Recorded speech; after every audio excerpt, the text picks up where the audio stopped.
Hello, ICC chess fans. This is Grandmaster Alexei Yermolinsky, and for today's show Game of the Day, well, we have not one, well, actually chose three, but I could have gone with all eight. Now, what's that event? Well, very special one. Garry Kasparov, I won't say he's back. Well, he never even said, that he's not going to play simuls or exhibition games, matches. He just said he retired from World Championship and tournament competition. So good to see him back, and he's playing his old buddy Nigel Short. Well, obviously, when this guy's back, 1993, they had their match, and they were in the same boat, maybe more than other contenders for World Championship, because that was the moment when Kasparov abandoned FIDE and organized his professional chess association, and that's where the split, the rift happened. So I guess Nigel and Garry, they go way back, and now they back and being business partners. Well, what they're up to, I don't know. Maybe you should ask somebody else. I guess some chess politics. Anyway, and today they went to Leuven, Belgium. Of course, I mispronounced the name of the town, but whatever. In Belgium, and they sit there and play a blitz match. Well, I mean, obviously the gap between the players historically is quite large. While Kasparov is arguably the best chess player ever to sit at the board, Nigel, of course, had a career, and he defeated Karpov when Karpov was still strong. But still, we knew, of course, who's the better player. But now, they sit down to play blitz, and obviously Kasparov's little rusty, and then I don't want you to think that this is the World Blitz Championship. It is not. I'm sure there are players out there, and you'll see most of them at the Tal Memorial when they will have the Blitz event there as well. But still, games are interesting. Okay, so let's go on. Well, now, first three games were draws, and I think Kasparov was putting some pressure, but it felt, he was still shaking the rust off. Now they come to game 4, and Nigel's white, and that was an interesting game. Nigel's strategy in this match was to play all sorts of unusual openings, and some of them actually Kasparov brought back. That was Evans' Gambit. He had a short affair with that opening. But at that moment, Garry believed that he could play any opening against anybody because he had such a big advantage in research. Well, now, of course, these things don't stay in your memory that well. D4.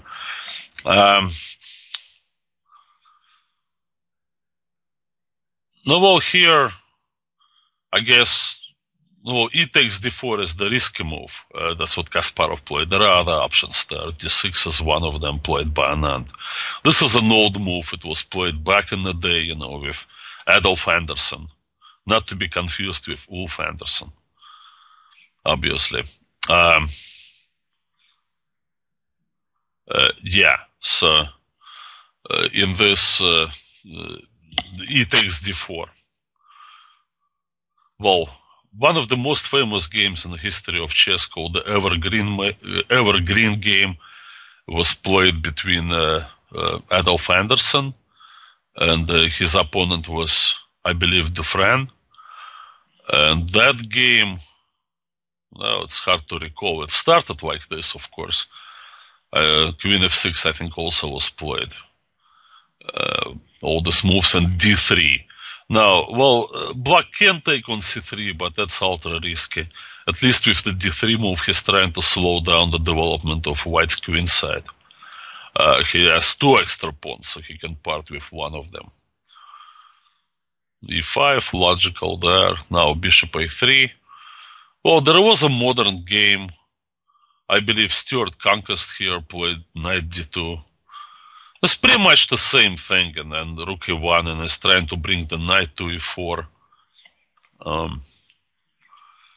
Black's gonna have to play D5 at some moment. So anyway, I don't want to make this into a theoretical research anyway, so let's go over the stuff. Rook d1. Now, just one last comment, that Adolf Anderson put his rook on e1. Now, that which was answered by a rather strange move b5, but anyway, you can always look it up. Brilliant finish, but hardly theoretically important. Okay, rook d1 is trying to get the pawn back, and he does. Now, queen h6. Here, Kasparov took some time. Probably not the best square for the queen. I would say most likely queen h5 was a better choice.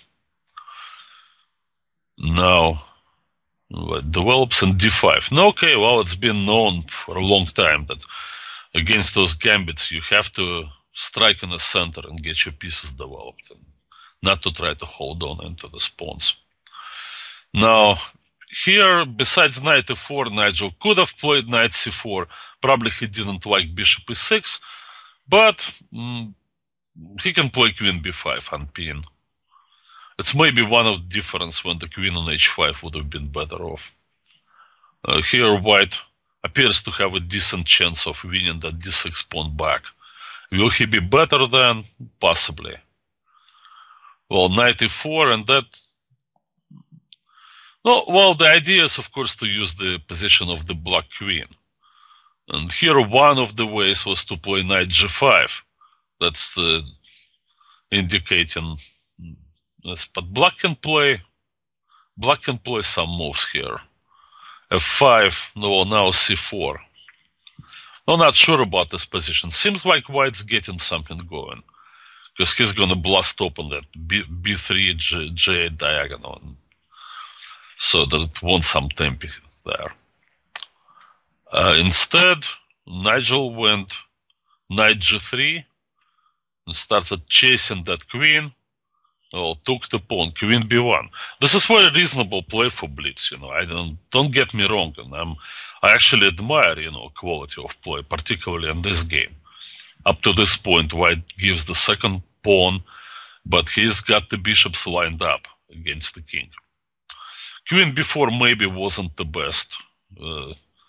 Possibly queen c5. Black needs to give up the h7 pawn and then play d4 to shut down the other bishop that's coming to b2. He played queen b4, and now to this moment, this was all good. h3 is probably the right move to keep the bishop off g4. Now knight d4 also looks fine. Here, both players are down on time. The time control was 5 minutes and 3 seconds, but 3 seconds is not thinking time. It's just execution time, when the already moves are obvious. Here, of course, knight takes f6 was the shot. Black can't take, because then the white would take on c6 and get through with the bishop. Checkmate. After knight f6, black probably has to play knight e5, return with the queen to d6. Well, his king is weak, but no, there's some degree of centralization of the black pieces, so it's still anyone's game. After Nigel's move knight g3, it seems like, that black is in control now. He has an extra pawn, and moves that he plays are very logical. Now, there is hardly any danger to the black king, because the white cannot bring the queen to h4. He has no access, coming to that area. Now, a few nice, energetic moves. Now, this is returning the pawn, that's vintage Kasparov, He always believed in activity of the pieces, and he brings his rook, f8 rook, the other rook, to bear down on f2. It's a good move. Nigel has no choice. Rook comes down there. He parts with a dark square bishop. Now clearly black is for choice here. In this position, hard for white to defend. Black's rook is dominating, and there is this crossfire going against f2. Now, if Kasparov here played bishop g8, bishop f3, rook f4, then this whole thing, would be over in a hurry. Unfortunately, Gary missed that. He played a more logical move, and now it's just messy stuff after knight e6. White gets to attack the rook. So he didn't do that, and instead went for bishop a4, which won him a pawn. Now, but the cost of the pawn, white got rid of opponent's bishop pair, and it's actually having a decent position with decent drawing chances. Now g6 probably was a mistake. Now white is about to get the pawn back because of the shot knight e5, and he did. No, well, pawns are equal now, so that the game should be equal. They blitzen. Rook d7 check. Yeah, I thought here knight d3 was... Because after knight d3, black has to play rook b1, and that solves white's last problem, which was king out of play. And now with everything there and in the center, it's just an equal position. In fact, maybe in blitz, white has better chance because, well, the knight is the ever dangerous piece. Unfortunately for Nigel, he played that, and rook on d7 is not well positioned. Now he had to return and lose some time. Still, probably he had a draw a couple of moves later. h4 was fine.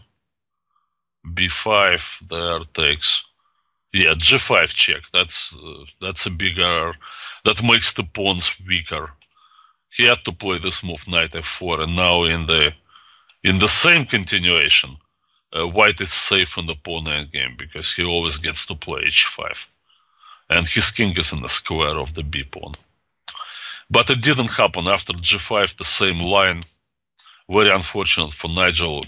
He realized that he loses the pawn endgame because the black king will simply come and take the pawns. And with just knight over there, it's very tough. It's probably lost.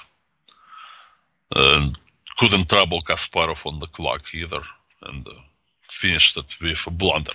So, okay, this is how Kasparov lit the scoreboard. It's a good victory. He played a lot of good moves. Well, maybe there's...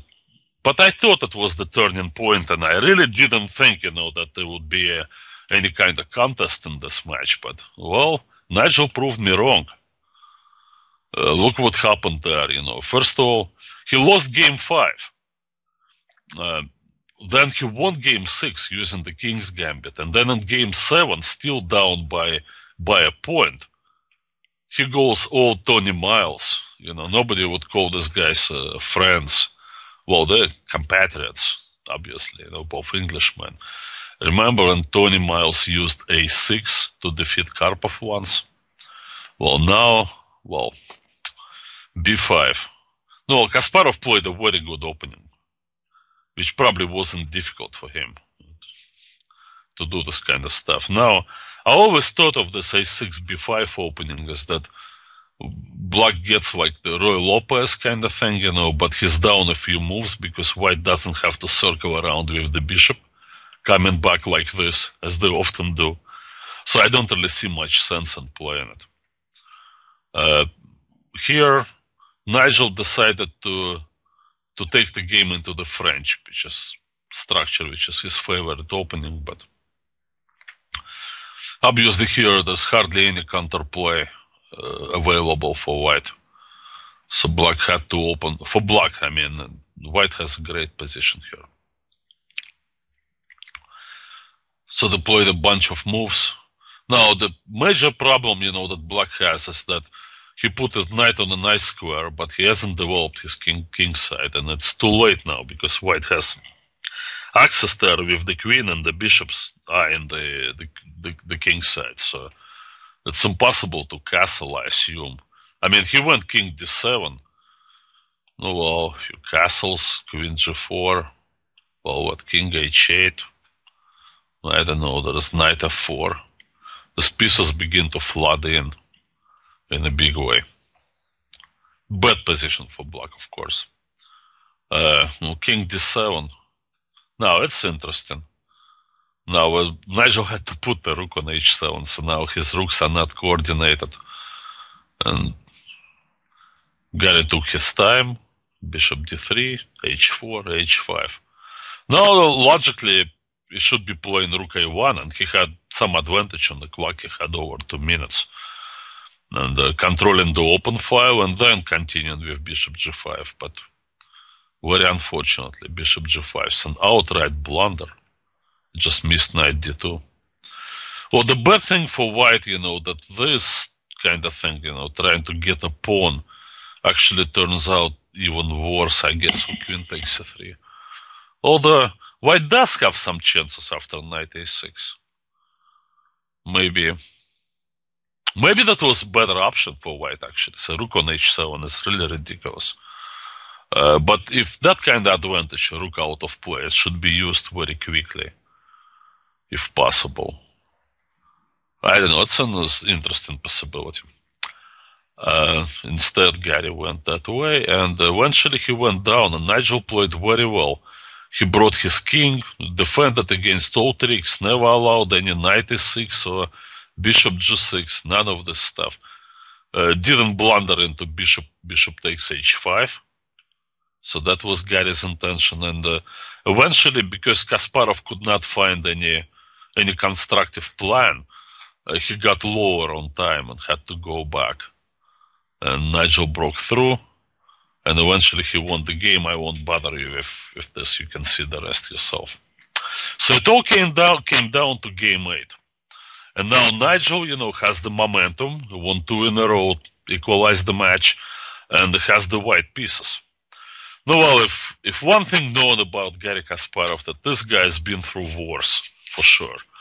And, he thrives on these situations, Adversity, brings the best in the best players. So let's watch the last game. Once again, Nigel goes all neoclassical with the fried liver. Now, this opening is getting respectable again. There are some games by Hikaru Nakamura, by Luke McShane, and also there is an American player, Mackenzie Molnar, who's up and coming, still a young player, probably going to be a grandmaster soon. He loves this kind of stuff.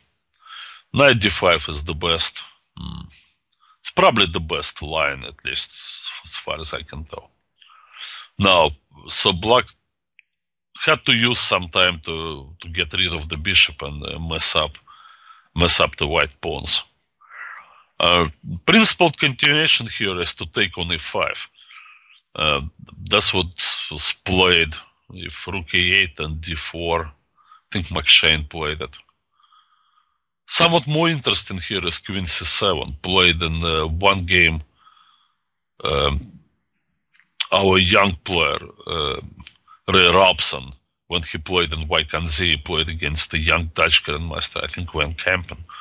Van Kampen played queen c7, and he won really a nice game.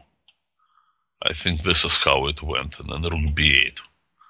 Nice work there, undermining the center, the knight. That's just... So Kasparov seems to be on top, with this new theoretical developments, and he has to be happy with his position. Well, if I'm allowed here to express my opinion, about those old openings revisited now with computers. Computers of course will show more respect for the material. Computers probably can play this position very well. Maybe they can defeat Garry Kasparov. But for those who think, that's just extra pawn and I should be playing that, remember, you're not the computer. And it's not going to take Garry Kasparov to beat you. There's still the old approach, that since the times of Chigorin, that initiative and, is worth more than material. It shouldn't be forgotten, because still this is the game played between human players. So from that point of view, I prefer to be black here. Alright, so he puts this pawn on c5, so there is no more d4. And white has development issues. So Nigel takes a correct decision to part with the d3 pawn, which is quite useless. Try to get some things going. If black has one problem, that the knight on a5, out of play. I like Kasparov's decision. He just pushes forward. Now, in this situation, I thought, what was I thinking? Knight d4. I was thinking of this move, knight d4. I don't know really if knight d4 would be such a good move, but just try to keep the knight in the center of the board. Now, it's a tactical justification, of course, that takes and then takes. I don't know, rook c8, possibly rook c1. I mean, black has some kind of nominal advantage there because he has this big pawn center. But there aren't that many pieces on the board, and white may be able to get around. And obviously this is possible, but then rook a5. I don't know. I think that would be a better choice for Nigel rather than this depressing move, knight h2. Now, here's an interesting moment. Nigel spent a lot of time here and he pushed d4, which is, I assume his idea was to play f4.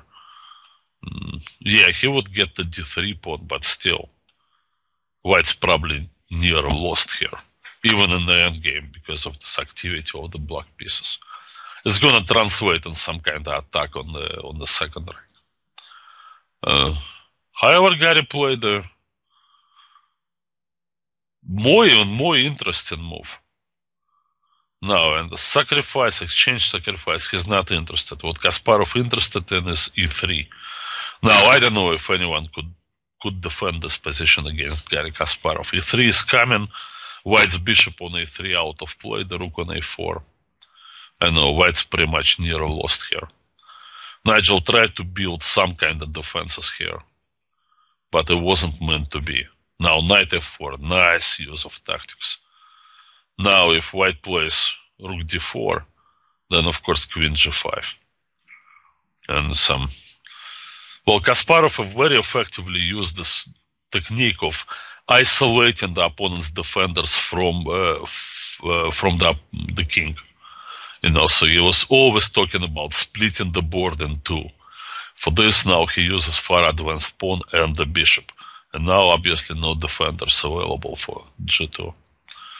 Nigel probably saw this writing on the wall, so he went here.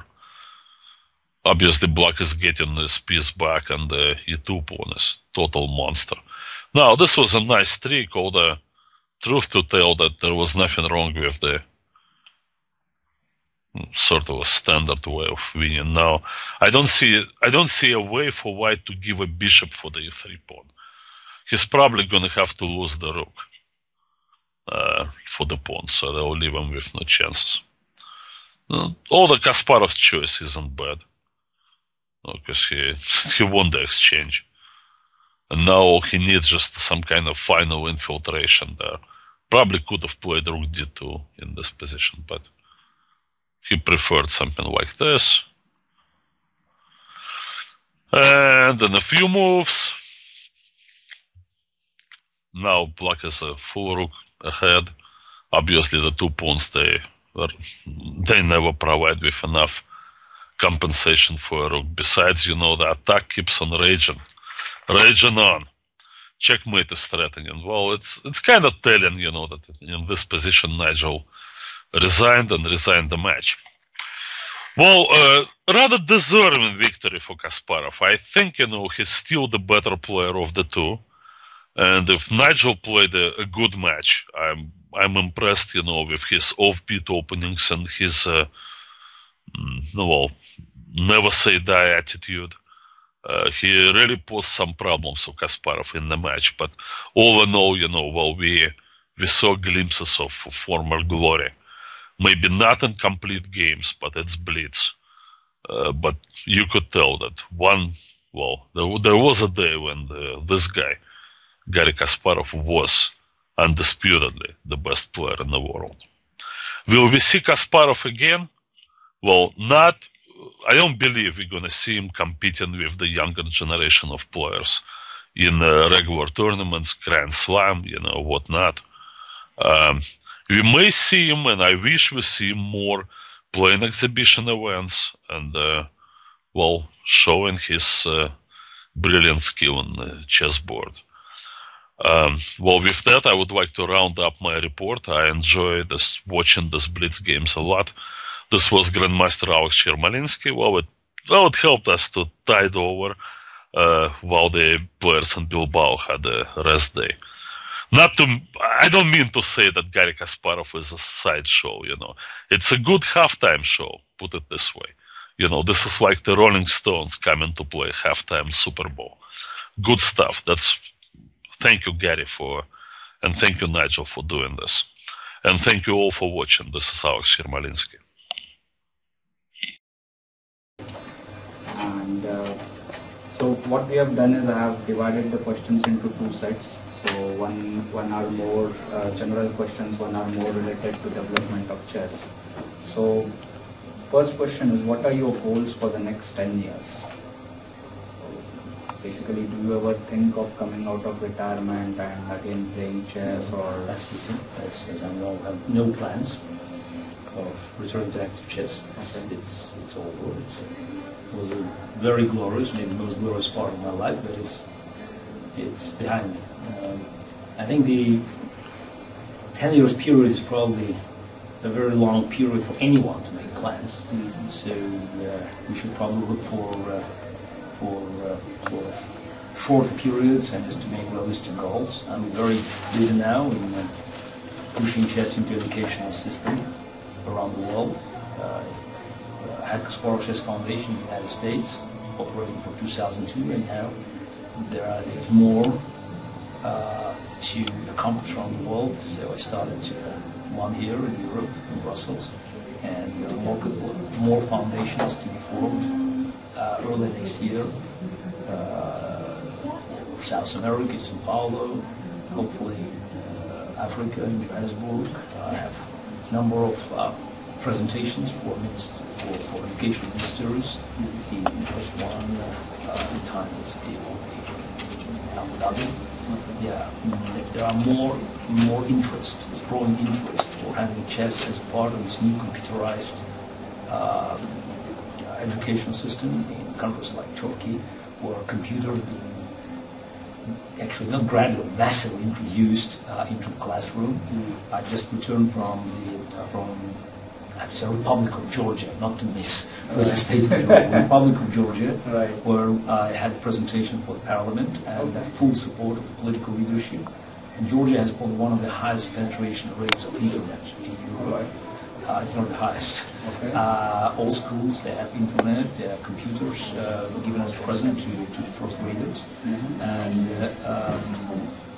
huge chess traditions, a lot of experts, and that will be probably one of the first pilot programs that we will introduce based on this web interface concept of having this disciplined learning where the experts could actually help the teachers throughout the process. Okay. So similar possibilities are in Brazil, where I should probably open the Kasparov Chess Foundation in South America sometimes in March next year. So it consumes a lot of my time because, as you could hear, it's from this description of this geography. It's in different parts of the world, and I guess it will keep me busy for quite a while. Okay. So, but no plans to come out and play active chess, because yesterday the way you played with Nigel Short, you still have that. No, I don't. No, you don't. I don't need these compliments. I blundered a lot, so I don't have the same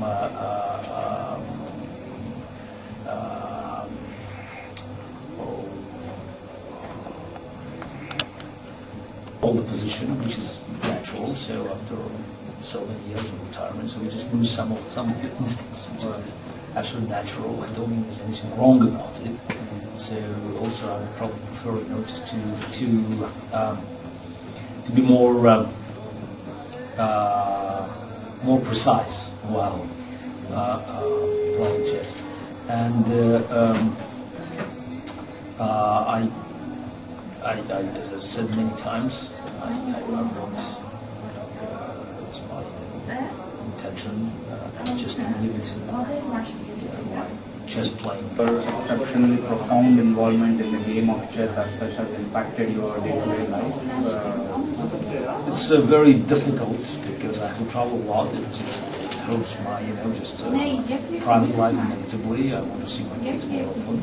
But it's a great moment now just to push chess into these boundaries of education system, because with computers showing up more and more in the classroom, it's very important to add this chess software. So we have a moment like in chess. I knew when was the right time to push, with the initiative. Now it's time to actually change the image of the game of chess to make it a valuable educational tool for education for the future. And this is I think the question which everyone would want to ask you. What was the best game you ever played and have actually lost? And why do you think it is one of your good games but you still ended losing?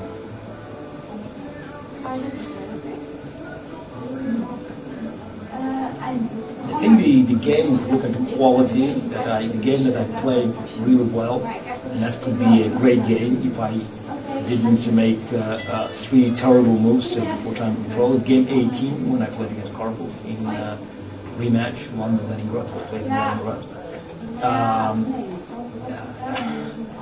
It's very hard to find explanations when you make such big blunders, but after move 37, my position was completely winning, by number of possible moves, and it's a bit odd now to look at this position and just even having a few minutes left, maybe 2-3 minutes left, I could have done better. Yeah, so I made 3 horrible moves, and the German position was already nearly lost. Also, I think I missed some drawing chances, but it's a pity because the game was well played. So there were some great ideas behind it. So I did it well. So I would be proud of the game when I won it. So that could be one of the best I played against Karpov. So it was not. Okay, and the other way around. So which was the game you really played very well and you won? So you were like Very well. Yeah, extremely satisfied after the game that yes. Yeah, but it's just there are a number of games against Karpov.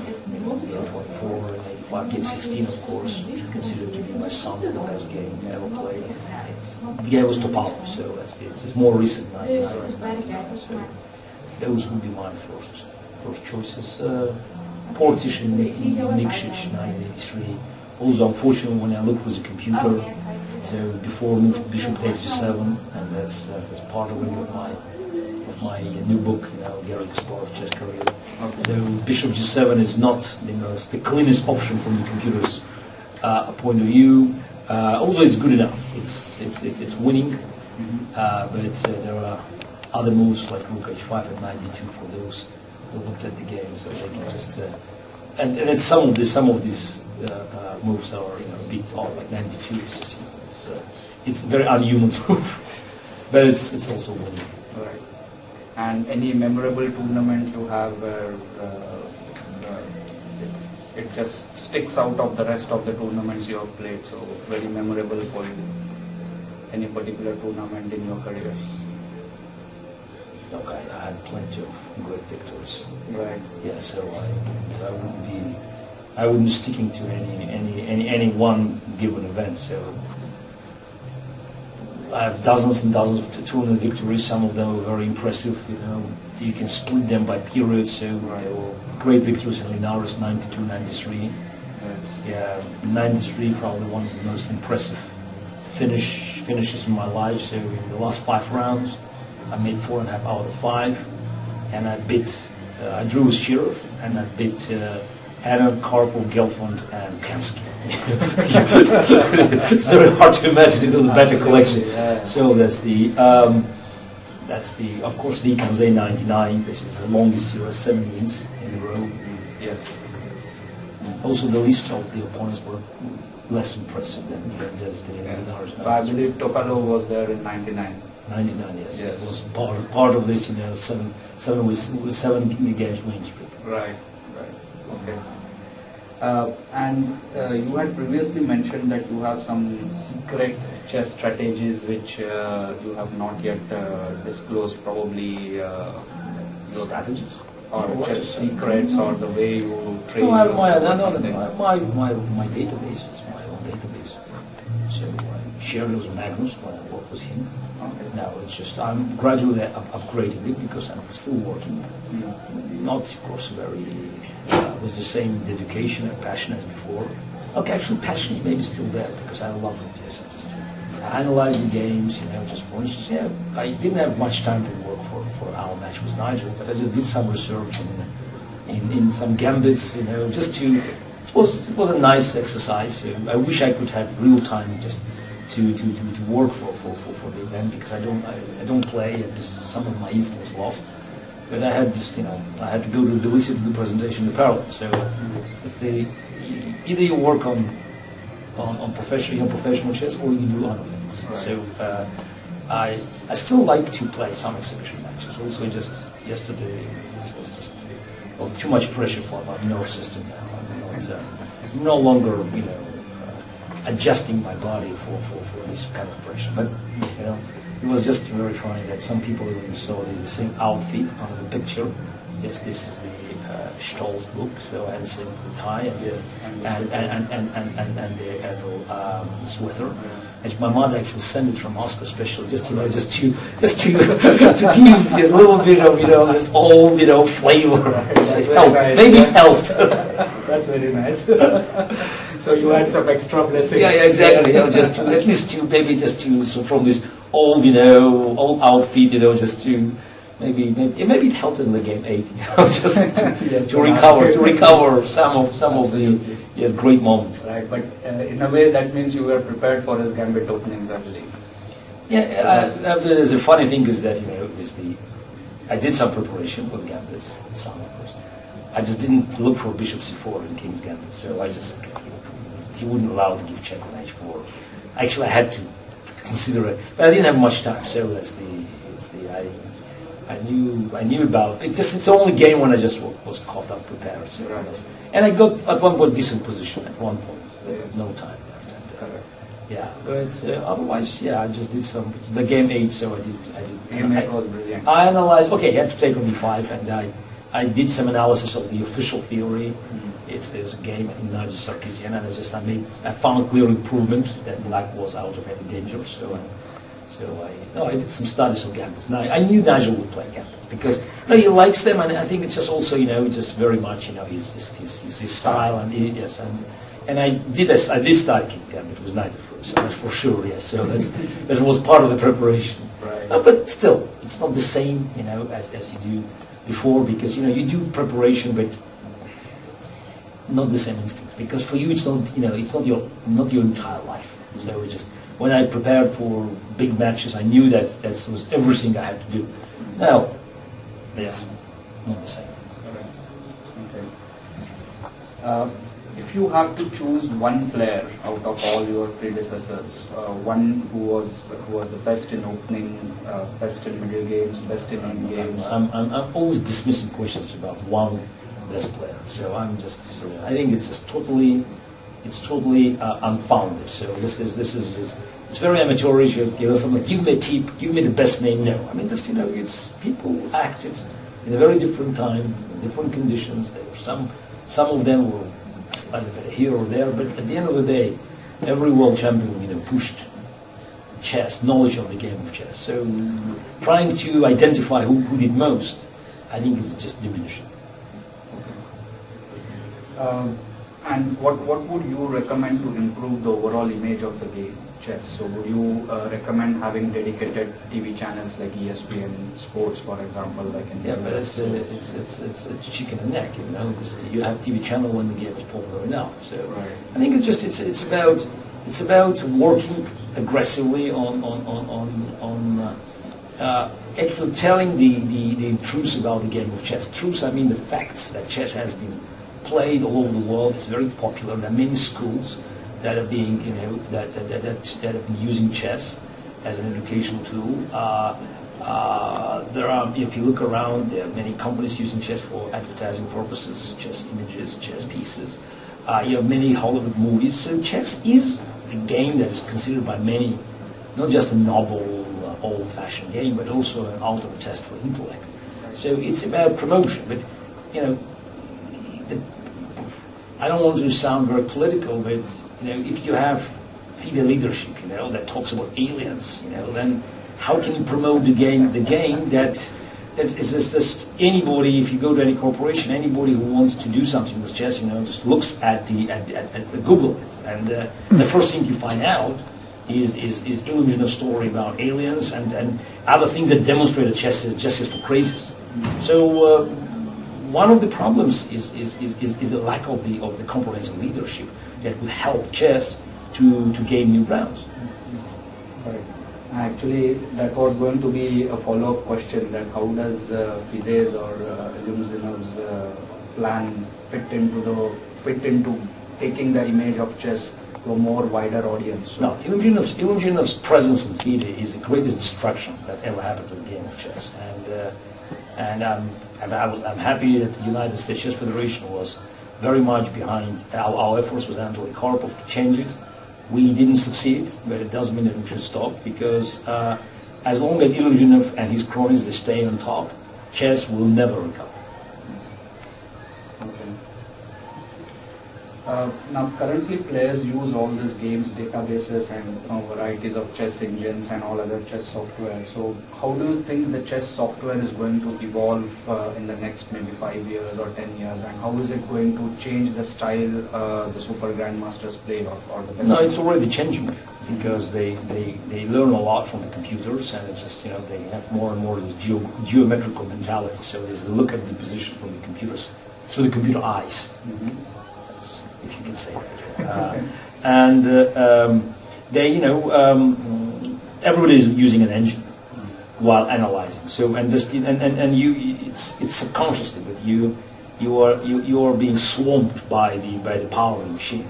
I mean, you need a phenomenal talent, like Magnus Carlsen, who resisted, and a great sense of the position to resist it, just to rely on your instinct rather than on the computer's calculation. But most of the players, they are following automatically computer lines. Yeah, and that has an impact. Right. So you think this is going to evolve more and more as we go ahead? I mean, with players like Magnus who are more creative on the board, will that be just a rarity, and it will be just pure brute force of the chess engine that the grandmasters will stick to while analyzing or while sticking to a particular line, for example? Or would we see more and more Magnus Carlsens coming up? You mean? Will the influence of the chess engines be so much that grandmasters will only stick to that and slowly move away from being creative on the board? Yeah, as I say, it's already happening. It's already happening. So it's some kind of inevitability. Yeah. So because you have to digest so much information, so you have to follow all this news and just to collect the data, and you need a lot of inner power to still use your creativity. And actually, I think that is for a creative player in a machine computer of great help, because you can look for more options. But still, the vast amount of information available now, it's like jungles. You have to rely on the computer guide actually not to get lost. Right. Okay. And do you think this new time format championships, or let's say the Chess 960 or Fischer Random Chess or the advanced chess concepts, do you think they would actually help to promote the image of chess or bring a new dimension to the game? I think that we definitely could experiment within the same rules. So I think that's the devastating things is just trying to change the basic rules, like changing the moves, or which is equal to me, it's trying to change the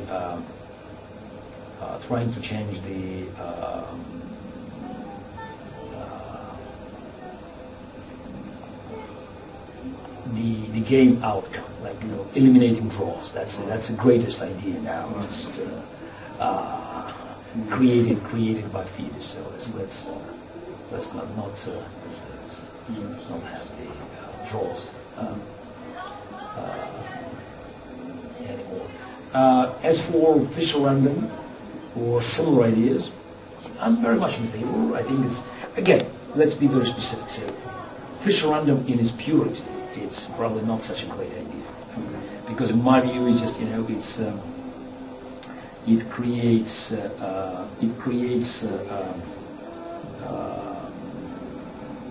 some mess at the chessboard from the very beginning.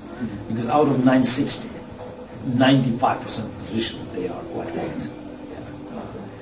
What I think could help, and I've been saying it for almost 10 years, if certain positions are selected, it could be a committee of grandmasters, of even chess fans. So I would say at least 20 positions, they're pretty good. So they're playable, and these positions could be picked up on the random basis for either for the whole year or for a special tournament.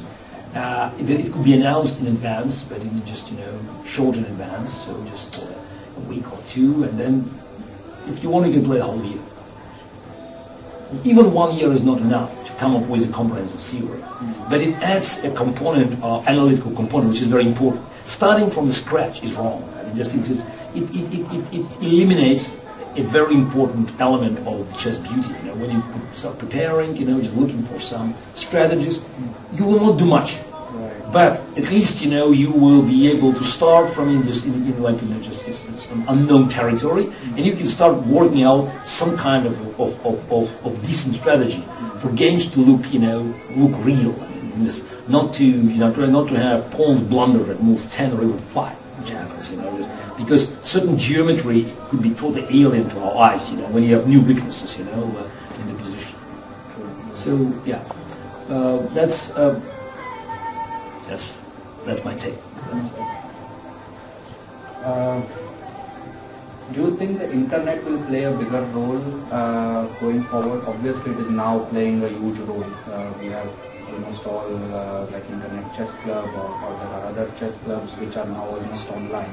But do you think the chess club as we knew it in the past will cease to exist altogether and it will be completely taken over by the internet, or will still the old chess club concepts or the training concepts in those chess clubs, will that still continue? I think it's just it's more we have internet and more we recognize that the real eye contact, the physical contact is still very important, because the distant learning cannot replace completely the real contact between two individuals, or a group, or a teacher and a group of individuals. So it's just about finding the right spot. I mean, how to actually build the club concept, the real club concept into the virtual internet club. So far we don't have yet any idea, and I'm thinking about it, and I just believe that in the process of of pushing chess into educational courtyard, there will be ways of actually bringing kids into something that will combine the virtual reality and an opportunity to present chess in a live form. And last one, what is, in your opinion, the right method of teaching chess to, let's say, kids between the age of 4 to 6 or 8? What would you recommend to? Look, I'm just, I'm still very good chess player. I'm not a professional teacher. I believe there are many ways of presenting the same story, which is teaching chess. I think for kids, what works best is just to create lessons based on the popular cartoons or characters from fairy tales. So for kids to learn chess throughout the game process, just enjoying it, and also connecting chess like connecting dots with other elements of their general education. I think chess in kindergarten will be very successful. I know the number of programs that have been used. So my old friend Boris Alterman has been doing it in Israeli kindergartens, and there are many successful examples in the United States. And one general advice, but that's what I learned from those who are experts, is just it must be connected to the popular characters. So for kids to see it as friendly as possible, not as just a rigid discipline that they have to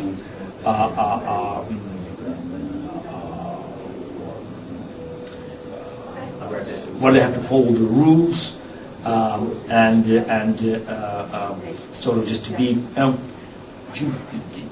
not to start a professional teaching process too early. So they should enjoy it. And I think there are some very, very good techniques and manuals in different parts of the world. Okay. And finally, to wind up, are you still active on the political scene in Russia? Yes, I mean, it's political activity in Russia is different from the United States, for instance. We don't have debates for presidential candidates. We're facing a brutal dictatorship that is getting more and more rigid. I'm working on a number of projects just to help opposition activists and ordinary Russians who are unsatisfied with the regime to work together on the internet. So we're trying to come up with the network television. So we are trying to create bridges. Unfortunately, it's mainly on internet, to create bridges to bring together like-minded people. Okay, all right. Thank you very much, Gary.